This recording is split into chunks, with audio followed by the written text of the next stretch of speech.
Welcome. It is Friday, February 21st at 1:30. And we are visited by representatives from the Office of Child, Youth, and Family Advocate. Welcome. You have not been here, correct, before? This session, correct. We have a number of new members, so why don't we just go around and introduce ourselves, starting with John. Good afternoon and welcome. I'm John Kosenska from Burke, and I represent the Essex Caledonia District. I'm Stevens from Waterbury, representing the Washington Chittenden. Stephen? Yes. Representative Harrison? Maybe will join us. I'm Tiff Bloomley from Burlington. Trevor Squirrel, Jericho and Nunde. Wayne Rush from Franklin, Richford, and Berkshire. Hi, good to see you. Oh, Lynn Dickinson, I represent St. Albans Town. Why don't you introduce yourselves? Hi everyone, Lauren Higbee, Deputy Advocate with the Office of the Child, Youth and Family Advocate. And I'm Matthew Bernstein, the Child, Youth and Family Advocate. Oh, Nice. Oh, and with us is Brenda. you are muted. Hello, Hello again. you've seen me before. All right. So having not been here this session, how would you like to proceed? Shall we have Brenda give them maybe the overview? We have we have our standard budget presentation. We have, I think, at the end, a couple of extra pieces, you might say, but I think I assume you would like to start, Madam We Chair. have half an hour. Yeah. We're just a little bit shy of that. I guess not everybody may know about what the office is, what you do. I think pointing out some highlights from your report would be helpful before we get into the budget. Absolutely. Thank you for the opportunity. So this box here has our 2024 annual report, much fanfare,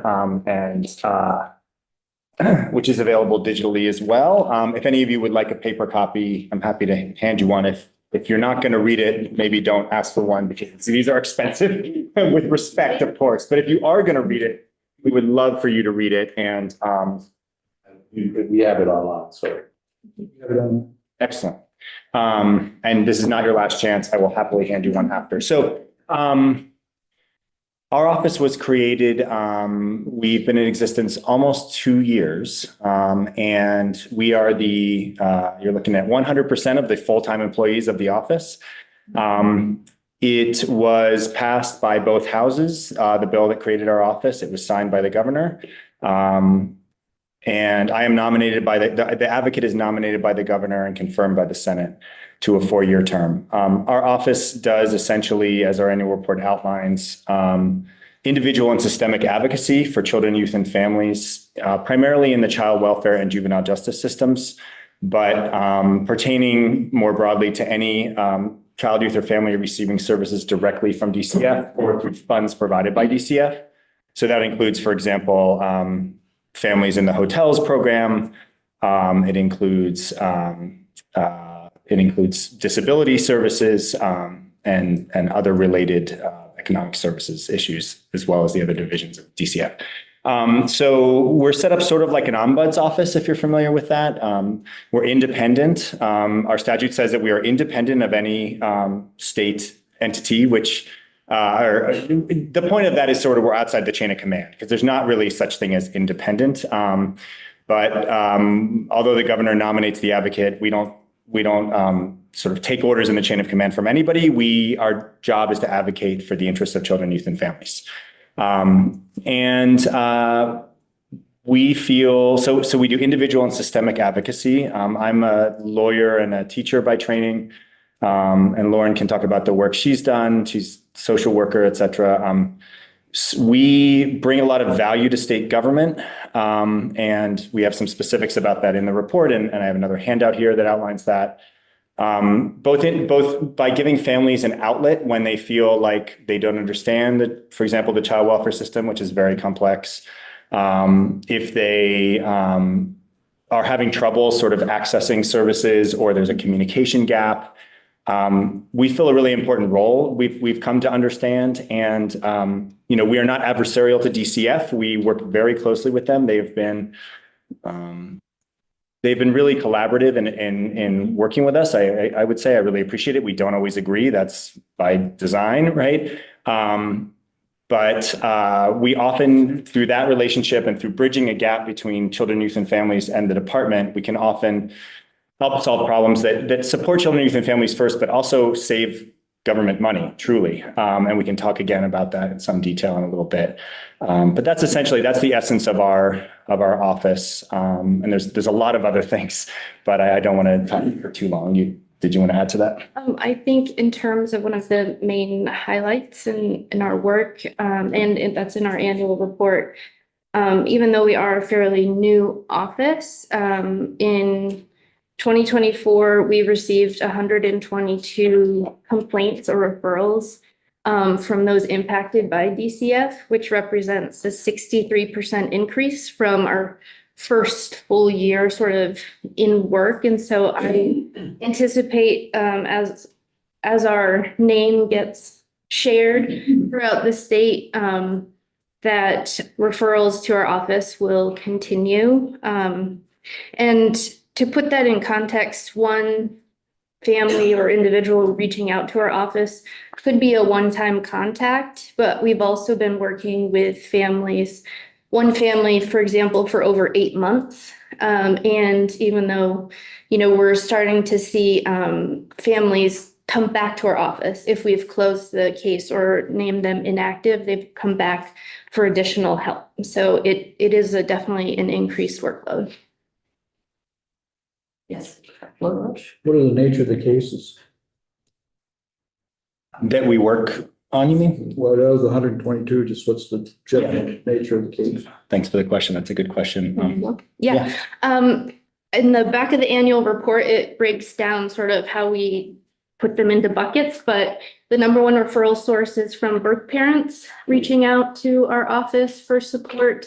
And then also kinship providers and foster parents, youth themselves, and then additionally community providers who are offering like supportive services or other direct services. The judiciary is making referrals. JLs used to be our number one referral source, and now birth families are contacting us. My question was, what was the nature of the complaints? Yeah. So this is on page 26. So I think a common example from a birth parent would be DCF, is investigating me. They said they received a complaint. I'm confused about, what my rights are, what my responsibilities are. Or sometimes there's an open case, the kids have already been removed. I feel like people aren't listening to me, right? And often those are sort of just replugging them in with the actors that already exist, their attorneys, et cetera. For children who are in residential care, visiting with them, seeing what their needs are, physical, educational, health needs, and then also in the juvenile justice system, even working with youth who have suffered harm and who have harmed others, and trying to figure out how to get them back on track, right? And that takes a whole community. So I hope, does that answer? You're sort of an advocate, go between the family and DCF. If it's a problem, Right. For instance, police-wise, for a large portion of what you're doing, not entirely well. Yeah.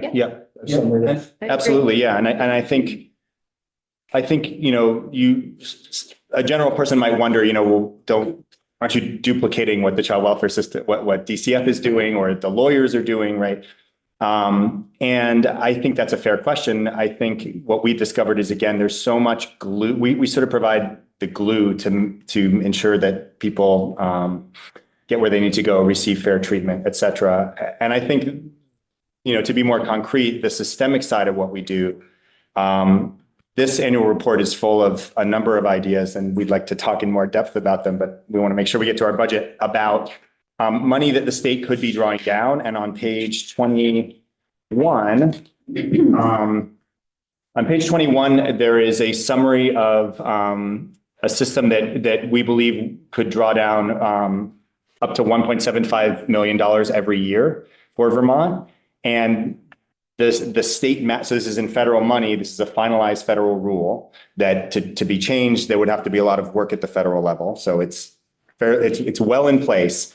And the state match portion is essentially already in the budget because this is basically money we're already spending. We're spending 100% general funds more or less on this right now, and we could be spending, we could be drawing down 1.75 million. So, so we bring value on the policy side too, I would just say. Why don't you touch on the highlights in your report and then maybe how long is your budget, the numbers presentation? As long as you would like it to be. Honestly, I feel like it's fairly straightforward what's in our All right. packet, but we want to know what you want to know. I don't think it's very long. I have one other thing I'd like to present on that, but yes, we can save at least 5 minutes at the end. Do you agree that it would be good for them to touch on some of the highlights in this? I think that's an important piece as they make their case. Plus, I think, what I gleaned from talking with them, their caseload is large and increasing. They can use more help. Is that accurate? Yes.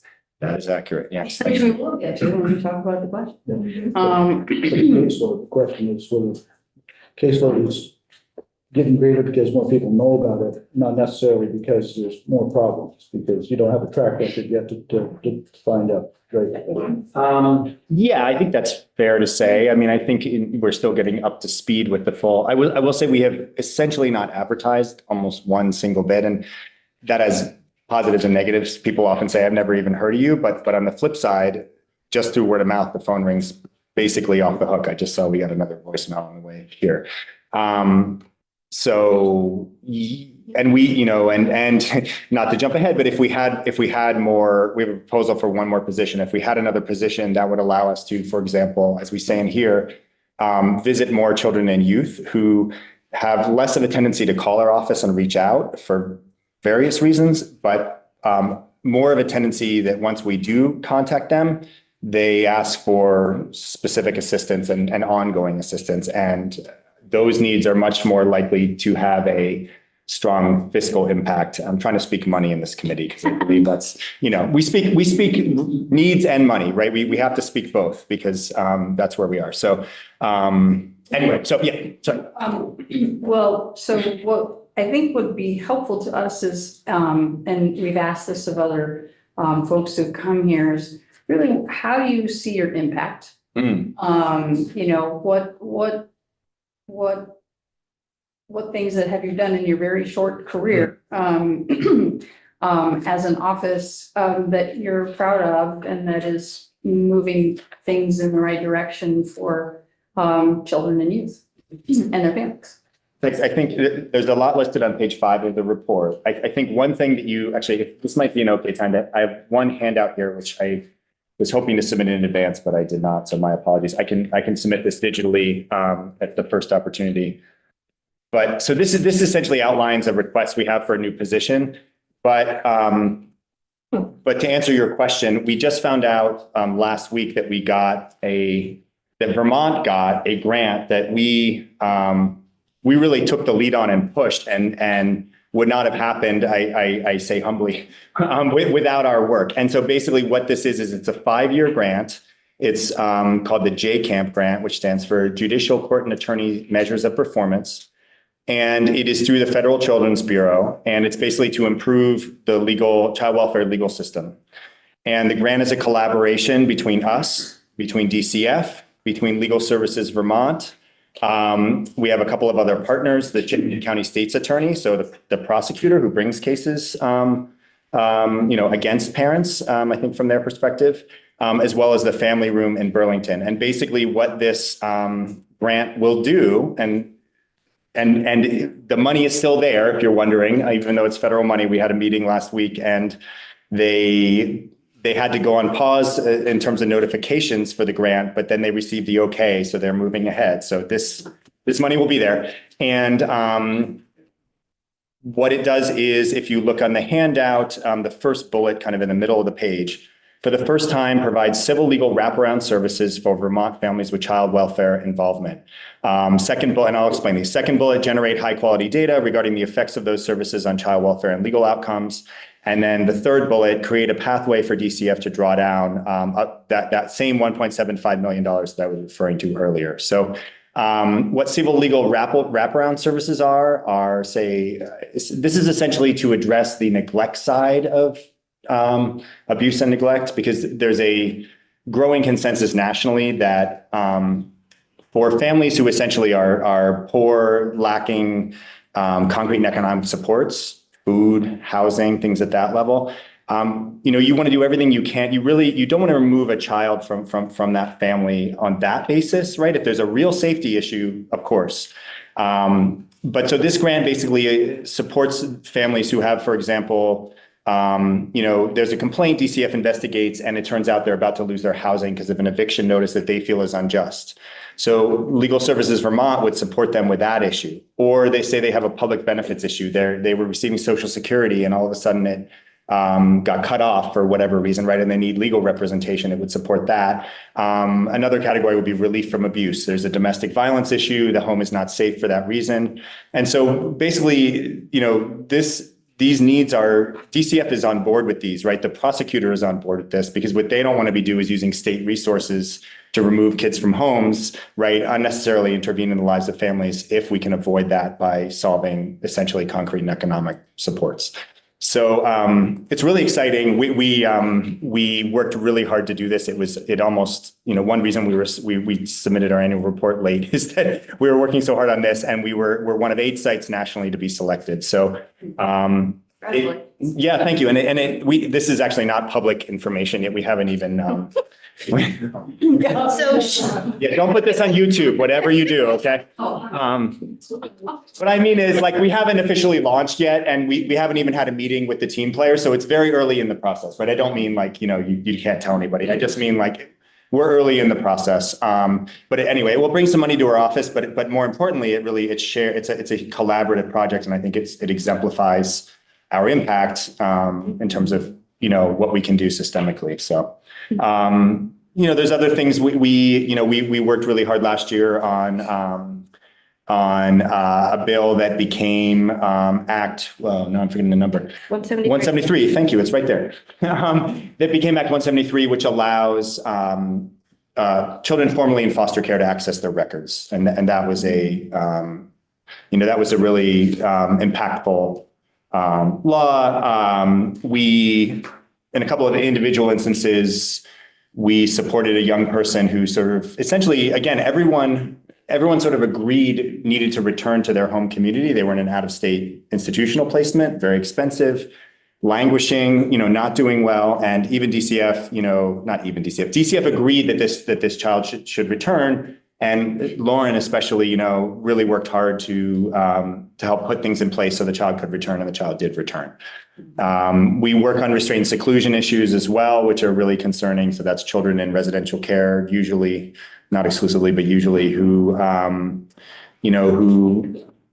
can be re-traumatized if they're restrained or secluded in these placements. And again, not in a, we understand the difficulty of running programs. And so we don't come in with a heavy hand, but we work collaboratively to ensure that that children are safe and that the programs are maintaining their safety as well. Anything to add to that? Yeah, I would say really a theme of our work as well is to analyze the data that's out there and that we are mandated to report out on, and to analyze the themes and make recommendations that are data-driven. And that is really housed in the examples Matthew just gave. So for example, if you look on page 14 of our report, that's looking at the length of stay in residential care for children in DCF custody. And the child that was languishing in residential care was in the 18 to 45 months category. And as you see, the longer the stay in residential care, the more likely the DCF child is going to be out of state. And then what that also highlighted was the need for disability accommodations through our expungement process in Vermont. And so that was a way that we took an individual case to start working with DCF to think of how we can provide more disability accommodations for a grandmother who could not read or write, but could care for her child with the supports around her. So there's some really exciting both individual and then systemic work happening from there. And I think also we received the data, while incomplete, from DCF for restraint and seclusion. We've started our analysis to really show the spectrum of the experience of children and youth in DCF custody who are being restrained. And that is on, do you know what page now? Yeah. Well, it's not so long, so. Here it is, 27. Thank you. And so this is the straight reporting from DCF and the batches of data they provided. And we've started again to have regular meetings with them so we can get the raw data that we want and then have some sound data that identifies themes of what potentially needs to be changed in terms of reporting.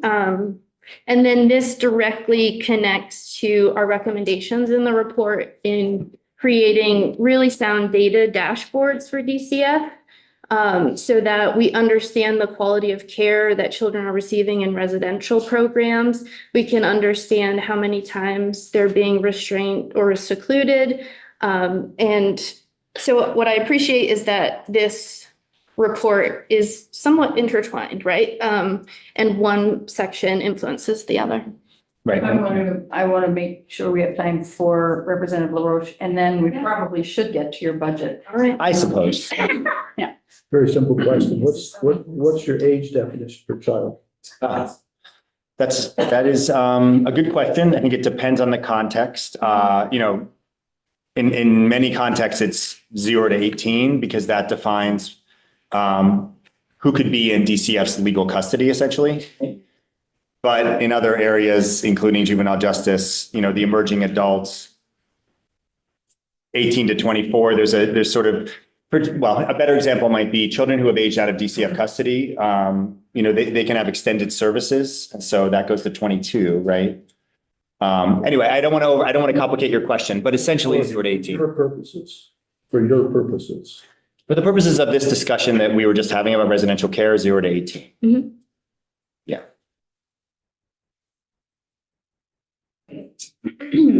But we didn't have this data before. Right, exactly. And yes, it's very helpful, I think, to folks who not just using just education and other agencies that serve children or youth. So why don't you tell us about your budget? Brenda, I might ask you, can you give like the quick overview of our budget? I think you do it best. Just the big numbers. Is that okay? Sure, yeah. Thank you. That you will see, can everybody hear me?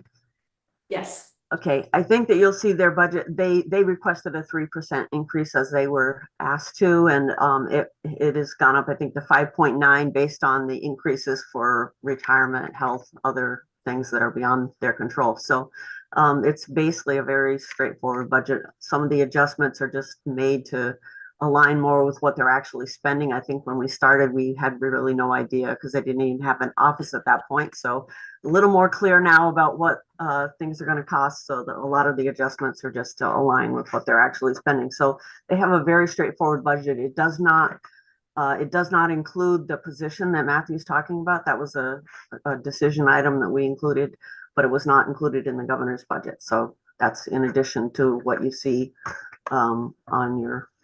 in your budget report. Thank you. Yeah. And the amount of what is requested for FY 26 for that position, which matches other money, is 63,000. Yes, right. I framed it as a 5-year because that's when the grant, but yes, correct. Yeah, may I just give the quick pitch on the position here? Thank you. there's a lot of estimateds here, and that's partly because the grant, sort of the particulars are being ironed out, as I said, right now. But we actually pitched, this is somewhat conservative because we actually proposed more than this, but the grant that I just mentioned, will bring our office approximately $70,000 a year. The new position that we, are advocating for is an intake specialist, and it's summarized here. So essentially that's, I don't want to call it just an administrative position because I think it is more than that. But, for example, our intakes, we manage that all ourselves. I am doing a lot of very basic administrative tasks like paying invoices right now because we just don't have anyone to do it. And I'm happy to do it, but I don't think it's a good use of my salary right now. So the person would handle that. And also regardless, we are going to have to bring in at minimum a temporary position to manage this grant because it is administratively complicated. And so basically the idea is that, we've whittled this down, I will say, because we would love a permanent full-time ongoing position. But I think in the interest of all of the fiscal realities, what we're proposing right now is essentially a 5-year, instead of merely a temporary position to handle this grant, elevating that to a full-time position for 5 years. We are confident in that time that we ourselves can bring enough money into the general coffers to more than cover that. I don't say that lightly, and there's a list of some projects that we've worked on here. We got a letter from Peter Welch last year supporting $1 million project that ultimately, so we went into the federal budget and it got cut down at the federal level, in the sausage making. But Senator Welch, supported it, which was awesome. So anyway, that's essentially the pitch. And we were proposing until this morning, I got a little more information from Representative Bloomley about the tobacco fund. This sources of funding section at the bottom of this handout that I just gave you. I do want to say that, I'm sure you've heard that budgets are moral documents before. And I understand that the fiscal reality of the tobacco fund is being drained. But I do want to say that $7 million was set out in 2018 and partly to benefit children, youth, and families, right? And there's specific language in that allocation to that end. And very little of that $7 million has gone to entities or organizations that really represent the interests of children and youth directly. And I think 315,000 is despite all these realities, quite a modest amount. I'm sure people come with many more zeros in their asks of you. And so, it's not just fluff to say that I believe that the return on investment of this position will be, I think it will be much, much higher than 315,000, especially because we believe we're sitting on 1.75 million a year. So I don't want to ramble on. We budget process, respectfully, we make our requests. We understand that's a reality. We will bring this also to Human Services and to our committees of jurisdiction. Hang on. Sorry. Are we okay?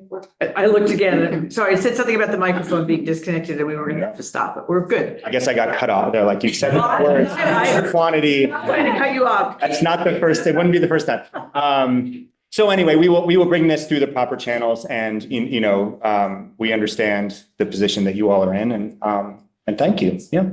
Thank you. Yeah, thank you. You're just getting started. And follow up on Representative LaRoche's question. We really don't have the results of your effect. You made the efforts, you've gotten some money, you've got lots of aspirational plans to go and expand and do more good things. Mm-hmm. But when do you expect to see, to quote this paragraph here in sources of funding, to make strategic investments to transform the adjudication of Chin's cases in Vermont that lead to lasting changes? I mean, what would you consider success if you get this position? If you get, you get maybe 3 or 4 years down the road. Yeah. What are you question. looking for, and how do we know that you got there? Yeah. No, well, I think one clear way through this grant process is that we have a PhD data person who will be tracking the effects of the services I mentioned on the cases, and that's both quantitatively and qualitatively.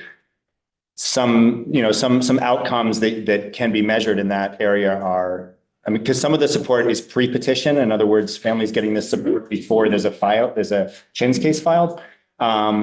a reduction in the number of cases filed, right? Which is incredibly fiscally, RPs and all those other things. right, exactly. Reduction in termination of parental rights. Is that what you're referring to? Yeah, TPR, yeah. Things like that. There's qualitative that, people being able to stay in their homes, and the effect on like stability of a family has, obvious effects on the family that are, emotional, et cetera, but it also has fiscal effects, right? And so, we, as you said, we are just getting started. But getting this grant was a big win. And the fact that this project has been validated by the federal policymakers, I think is really important. And I think that's the right question to ask is, how do you demonstrate your results? A lot of our results so far are, they're in individual cases that are hard to, we have confidentiality, so we don't always give you all the details. But a lot of our other results are informational and sort of giving you new data, helping you as policymakers think through these issues. And I think you're right to ask that question, and we will come back. We'll come back next year, and hopefully we'll have some more hard numbers to show you. But I think there are direct outcomes to report on for individual cases along with the systemic change. I think we've already allocated and advocated through you all to build up the CWIS coffers, right, for DCF. CWIS is the DCF digital. So I think we've shown value there, but I do, and this is just my niche, right, of handling individual cases, right? The youth that came from the out-of-state residential placement and is now with a grandma is set to be adopted, right, within a few months. So that is a child no longer in the system, right? And so we're not paying hundreds of dollars every day to support his care out of state. So there's we could calculate it in that way. I think there's also ways where just yesterday I spent hours with a family reading a redacted file, and they were actually appreciating what DCF had done, right? And so there's trust building there in DCF with families, which is really cool, I think. And we haven't sort of figured out how to quantify that, but that is a really specific outcome, I think, that needs to be harnessed and reported out on as well. And so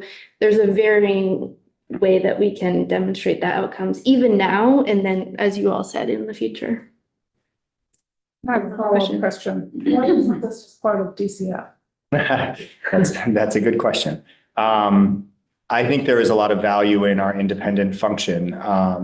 For example, the restraint and seclusion numbers, which, you all as a legislative body wrote into our statute, right? We didn't just decide to jump into that.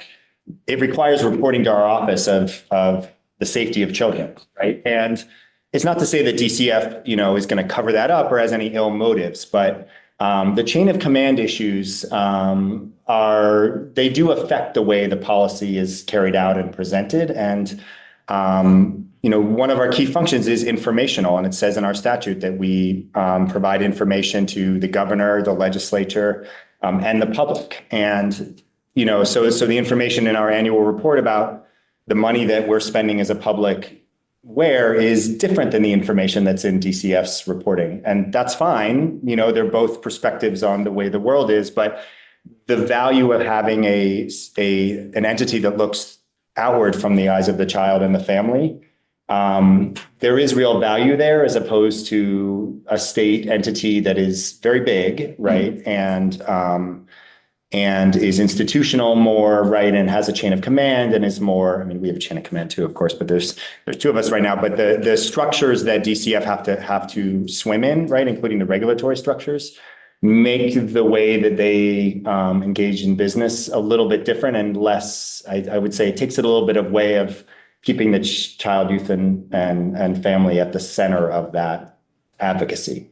So it's hard, it's a little bit squishy, I know, but yeah. We have to draw it to a close because our next guests are waiting outside. So thank you very much. Thank you all. And Representative Maricki, this is your your budget. We'll get back to you with any questions. Thank you so much. We really appreciate your time. Thanks for all the questions. If anybody would like a copy too, I said I would offer. Anyone else? What? Oh, this is our annual report, sorry, that we were referring to. Yes, I would like a copy, and then if you, we'll post it too, if you send it. Oh, is it not posted? I thought it was. David may want. And It's now posted. It's now. A portion of it is in your budget presentation, right? The redacted version is in your I will budget. be sure you have it and we will vacate the room.